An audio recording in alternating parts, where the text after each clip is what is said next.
Moscow से उठी एक सनसनीखेज खबर ने पूरे दुनिया की सियासी हलचलों को तेज कर दिया है, जब रूस ने दावा किया कि यूक्रेन ने सीधे रूसी राष्ट्रपति व्लादिमीर पुतिन के स्थायी निवास को निशाना बनाने की कोशिश की।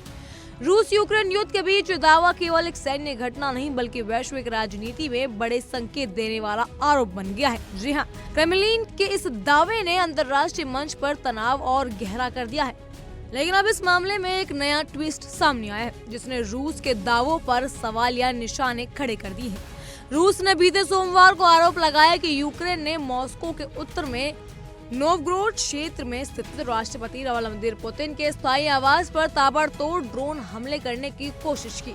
रूसी विदेश मंत्री सरगाई लावरोव ने कहा था कि यह हमला बेहद गंभीर था और इसे लंबी दूरी के लिए कुल 91 यूक्रेनी ड्रोन शामिल थे। रूस का दावा है कि रविवार और सोमवार के दरमियान रात इस ड्रोन हमले को पूरी तरह नाकाम कर दिया गया और सभी 91 ड्रोन को हवा में ही मार गिराया, जिससे राष्ट्रपति आवास पर कोई नुकसान नहीं हुआ। रूस की ओर से ये भी कहा गया कि यह हमला सुनियोजित, लक्षित और चरणबद्ध तरीके से किया गया था। रूसी अधिकारियों के मुताबिक ये केवल एक सैन्य कार्रवाई नहीं बल्कि सीधे रूसी नेतृत्व को डराने और दबाव बनाने की कोशिश थी। इसी दावे के साथ रूस ने ये भी चेतावनी दी कि ये सही समय पर जवाबी कार्रवाई करने का पूरा अधिकार रखते हैं। इस बयान के बाद अंतर्राष्ट्रीय राजनीति में हलचल तेज हो गई और दुनिया की निगाहें वॉशिंगटन पर टिक गई हैं। जी हाँ, लेकिन अब इस पूरे मामले में अमेरिका की तरफ से आई जानकारी ने कहानी को एक नया मोड़ दे दिया है। एक रिपोर्ट के मुताबिक अमेरिकी सुरक्षा एजेंसियों को इस कथित हमले का कोई ठोस सबूत नहीं मिला। रिपोर्ट में कहा गया कि अमेरिकी अधिकारियों ने रूसी दावों की गहराई से जांच की, लेकिन उन्हें ना तो राष्ट्रपति पुतिन को निशाना बनाया और न ही उसका कोई प्रमाण मिला, न ही उसके किसी आवास को नुकसान पहुंचाने के संकेत मिले। इतनी बड़ी बात उस रिपोर्ट में कही गई। रिपोर्ट के अनुसार ये भी कहा गया कि CIA ने रूसी दावों की पुष्टि करने के लिए खुफिया सूचनाओं का विश्लेषण किया। अमेरिकी एजेंसियों ने सैटेलाइट डेटा, इंटेलिजेंस इनपुट और अन्य तकनीकी जानकारियों की जांच की है, लेकिन उन्हें इस बात का कोई सबूत नहीं मिला कि पुतिन या उनके किसी भी आवास पर हमला हुआ हो।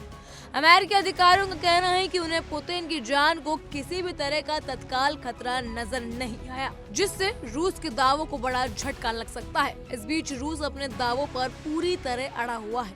बुधवार को रूसी रक्षा मंत्रालय ने एक वीडियो फुटेज जारी किया, जिसमें कथित तौर पर गिराए गए यूक्रेनी ड्रोन का मलबा दिखाया गया है। इस फुटेज में बर्फ पर पड़े काले रंग के ड्रोन के टुकड़े, लकड़ी के हिस्से और लाल तार साफ दिख रहा है। रूस का दावा है कि इस ड्रोन में करीब 6 किलो विस्फोटक लदा हुआ था और इसे राष्ट्रपति आवास को निशाना बनाने के लिए भेजा गया था। रूसी रक्षा मंत्रालय के मुताबिक ये भी कहा गया कि ये ड्रोन हमला कई क्षेत्र में फैला हुआ था और कुल 91 ड्रोन को मार गिराया गया। हालांकि रूस ने भी स्वीकार किया कि इस कथित हमले से राष्ट्रपति आवास को कोई नुकसान नहीं पहुंचा। इसके बावजूद रूस इस पूरे मामले को अपनी संप्रभुता पर सीधा हमला माना जा रहा है और इस युद्ध के दायरे को और खतरनाक मोड़ मिल सकता है। इस घटनाक्रम में अमेरिका के राष्ट्रपति डोनाल्ड ट्रंप की प्रतिक्रिया ने भी सियासी रंग और गहरा कर दिया है। रूस के विदेश नीति सलाहकार के मुताबिक जब पुतिन ने फोन कॉल के दौरान ट्रंप को राष्ट्रपति आवास पर हुए कथित हमले की जानकारी दी, तो ट्रंप बेहद नाराज और स्तब्ध हो गए। विदेश नीति सलाहकार के अनुसार ट्रंप इस खबर को सुनकर चौंक गए और इसे बेहद गंभीर मामला बताया।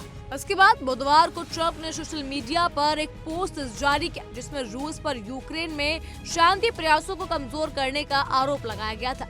इस कदम को भी वैश्विक राजनीति में एक संदेश के तौर पर देखा जा रहा है, जहां एक तरफ रूस अपने आरोपों को कायम करता है और दूसरी तरफ अमेरिका के भीतर भी इस पूरे मामले को लेकर अलग अलग राजनीति के संकेत सामने आ रहे हैं।